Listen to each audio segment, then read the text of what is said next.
Hello guys, and welcome back. Today, I'll show you how to legally download Spotify songs for free. Firstly, visit Noteburner's website, download the Spotify music converter, and follow the installation steps. Once installed, launch the app.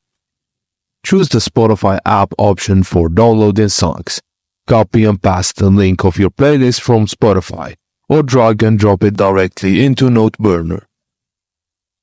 Just click the gear icon at the bottom left of the Noteburner app to access settings. Choose your preferred output format as MP3, AAC, FLAC, or etc.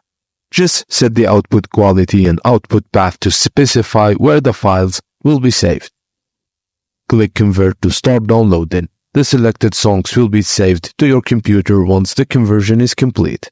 Just access the downloaded files by clicking the converted icon on the left or by visiting the output folder you selected.